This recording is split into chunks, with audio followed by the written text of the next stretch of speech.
akan dikejar dan diterkam oleh harimau, guysku. Assalamualaikum, jumpa lagi dengan channel Mullah Hanafi Channel. Okey guysku, hari ni Mullah Hanafi akan cerita macam mana kalau korang berjumpa dengan raja hutan ataupun nama sebenarnya harimau, guysku. Okey, langkah pertama sekali korang kena tengok dia, tengok muka dia, lepas tu korang buat tangan macam ni. Dah. Lepas tu korang turun sikit-sikit kaki kanan. Berundur. Macam ni, berundur ya. Deh. Sampai jauh. Sebab apa? Kalau korang tengok raja hutan ataupun harimau, korang terus lari, kemungkinan korang akan dikejar dan diterkam oleh harimau, guysku. Jadi tu cara dia, guysku. Deh. Kepada rakan sahabat yang tak ingat pakai lotion ataupun ubat nyamuk dekat tubuh korang masa korang masuk dalam hutan, guysku. Okey, jadi apabila nyamuk datang pada korang, dia gigit korang, korang jangan sesekali pukul, guysku. Bila korang pukul, jadi darah yang dia gigit tu, nyamuk-nyamuk lain akan attack korang. Dia akan beramai-ramai di dekat korang disebabkan korang pukul yang tadi. Jadi apabila ada nyamuk situ, korang ambil daun macam ni.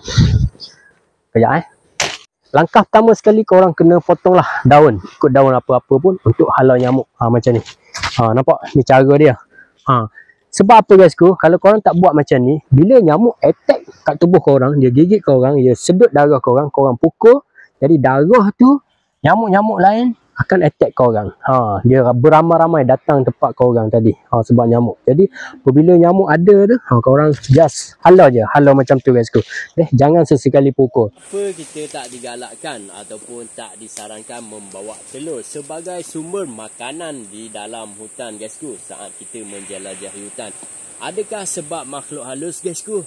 Jadi korang nak tahu, baca komen. Adab masuk dalam hutan, kalau korang nak berak ataupun nak kencing, korang kena minta izin dulu. Sebab apa, guysku? Itu adalah cara ataupun sopan kita saat berada dalam hutan, guysku. Sebelum kita masuk, dah ada makhluk-makhluk lain yang berada di kawasan sana, guysku. Jadi tak boleh kita nak kencing sesuka hati ataupun nak berak sesuka hati. Jadi korang kena minta izin ikut bahasa masing-masing korang. Contohlah, cik cingkan sikit, cik nak sampai berok sikit, gitulah, cik bagi lalu gitulah. Sopan tu penting, guysku. Memang kita tak nampak tapi mereka nampak kita. Okey, tu sajalah tata cara sopan dan santun.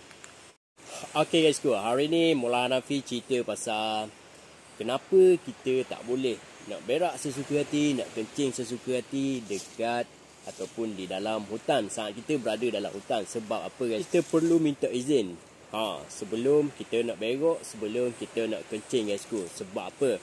Okey, sebab sebelum kita nak masuk dalam hutan, dah ada makhluk-makhluk lain yang berada dekat sini, guysku. Kita tak nampak mereka, tapi mereka nampak kita. Jadi kita kena minta izin untuk kita nak kencing ataupun nak berok.